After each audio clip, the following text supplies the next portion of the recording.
Bonjour, aujourd'hui je vous propose une vidéo sur les différentes appellations de l'hypnose, ce que vous pouvez rencontrer actuellement. Je vous fais grâce du côté historique.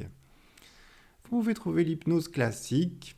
Donc c'est l'hypnose telle qu'on peut la voir en spectacle, par exemple sur scène, à la télévision, parce que c'est une hypnose qui justement est spectaculaire. Donc comment ça se présente? C'est un praticien, un thérapeute qui donne l'impression de donner des ordres à un patient qui s'exécute. Alors c'est une impression bien sûr, puisque en hypnose, c'est toujours le participant ou le patient qui décide, mais ça donne cette impression d'autorité avec un praticien qui va toucher le participant à différents endroits, qui va faire des gestes ou qui va demander aux participants de faire des gestes. Voilà, vous pouvez trouver par exemple la catalepsie, cette espèce de paralysie d'un membre. Voilà, donc ça s'utilise aussi dans le milieu médical ou dans la psychothérapie, mais très rarement à cause du côté autoritaire qui peut être rebutant.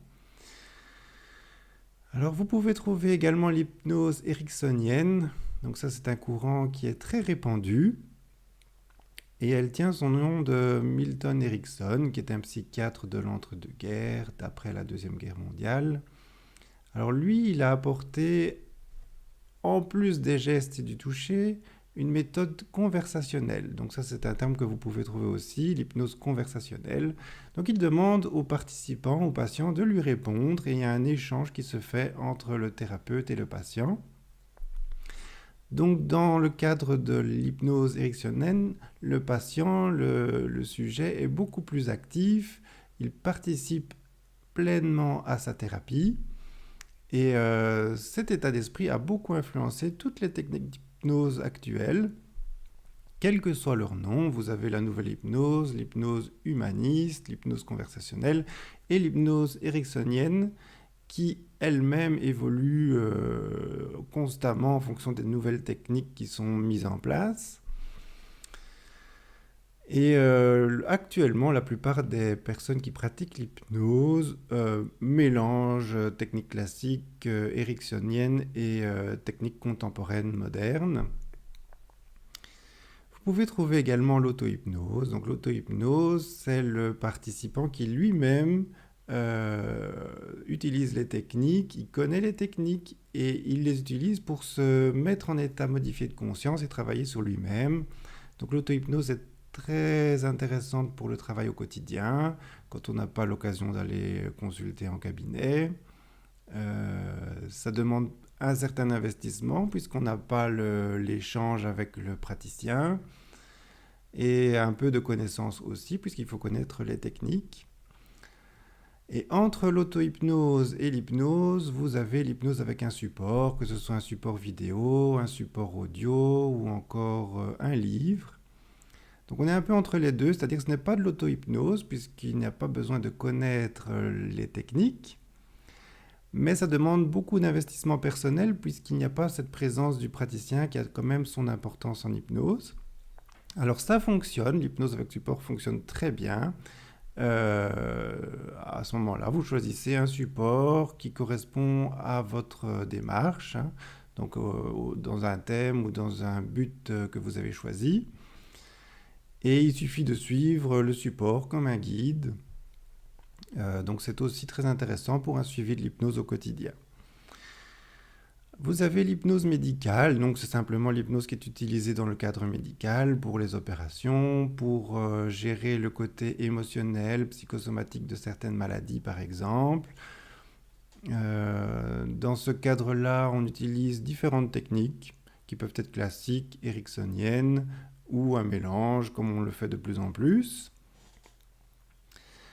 En hypnothérapie, donc ça c'est un mot qui vient d'entrer dans le dictionnaire, hypnothérapeute, c'est simplement l'hypnose appliquée dans le cadre de la psychothérapie. Donc là, c'est intéressant car en psychothérapie, on cherche souvent à travailler sur les émotions. Et l'hypnose permet justement d'avoir un accès plus large aux émotions de façon plus brute. Donc c'est intéressant pour les personnes qui ont du mal à accéder à leurs émotions. Alors on appelle aussi hypnothérapie le développement personnel par l'hypnose. Donc par exemple, alors à ce moment-là, c'est dans des thèmes beaucoup plus ciblés, comme l'arrêt du tabac, la gestion de la douleur, l'application d'un régime alimentaire, etc., la gestion du stress. On appelle tout cela aussi l'hypnothérapie. Vous pouvez rencontrer également l'EMDR, donc c'est une technique qui a pas mal de succès en psychothérapie. L'Eyes Movement Desensitization and Reprocessing, donc reprogrammation, désensibilisation par le mouvement des yeux en français. Alors en quoi ça consiste? C'est une stimulation gauche-droite bilatérale par des mouvements des yeux ou bien par le toucher ou par une stimulation sonore. Et cette stimulation bilatérale va induire un état d'hypnose qui, à nouveau, permet de travailler sur des thèmes bien précis. On utilise souvent le MDR pour les traumatismes, si possible des traumatismes qui sont récents, mais on peut aussi travailler sur des traumatismes plus anciens. Et dans le même style, vous avez l'EFT, l'Emotional Freedom Technique, donc technique de libération émotionnelle. Là, c'est une pratique qui s'inspire plus de l'acupuncture, de l'hypnose et de la méthode Coué, selon moi. En quoi ça consiste? Donc, on va tapoter sur des méridiens, donc des points d'acupuncture bien précis, qui correspondent à l'inversion psychologique. Donc, quand il y a un blocage émotionnel, une sensation, une émotion qui reste ancrée dans le corps, cette technique permet de libérer l'émotion et d'accéder à un changement. Voilà, donc quand on est bloqué dans l'angoisse, dans la peur, dans le stress, dans la tristesse, etc., c'est une pratique qui permet vraiment de libérer l'émotion, qui est très efficace. Je recommande de l'essayer au moins une fois. C'est très court, très rapide. Alors, vous pouvez trouver également la PNL. Donc, la PNL, c'est plus appliqué dans le côté commercial. Donc, vous trouverez toute une série de livres, de recettes de bien-être, de PNL, de programmation neurolinguistique. Donc, comment ça fonctionne? On cherche des personnes qui sont des modèles dans un type de comportement. Donc, par exemple, quelqu'un qui réussit très bien des entretiens d'embauche. On va regarder chez cette personne comment elle fait pour réussir ses entretiens d'embauche, quels sont les comportements qu'elle met en place, le type de communication qu'elle a. Et on va permettre aux personnes qui sont déficientes par rapport à cela, qui ont donc du mal à faire des entretiens d'embauche, à appliquer cette technique de communication. Donc la PNL, c'est un peu s'inspirer des personnes qui réussissent pour réussir sa vie.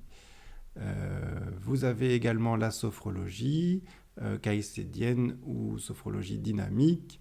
Donc là, on est plus dans le rapport au corps, le toucher, le massage, voire des mouvements, pour se reconcentrer sur son corps et ensuite accentuer tout ce qui est positif et agréable. Donc c'est une méthode de relaxation très efficace, la sophrologie. On l'utilise régulièrement dans le milieu médical également. Vous avez la méditation pleine conscience. Donc ça, c'est une forme de méditation qui a été adaptée au monde moderne. Donc on peut pratiquer assis sur une chaise. Et la méditation pleine conscience, le but, c'est d'être présent à soi sans jugement. Donc là, on ne cherche pas à être positif. On cherche ni à être positif ni négatif, à être accueillant vis-à-vis de soi-même tel que l'on est au moment présent. Et en méditation pleine conscience, on fait appel à quelques techniques hypnotiques également, qui sont justement la concentration sur son corps ou faire appel à l'imagerie, à la rêverie, ce genre de choses. Voilà, vous avez encore d'autres techniques, hein, puisque ce sont des pratiques qui se multiplient et qui s'inventent quotidiennement, mais je pense avoir cité les principales. Si vous avez des questions, n'hésitez pas à me contacter via Facebook, via YouTube, et j'espère vous revoir très bientôt.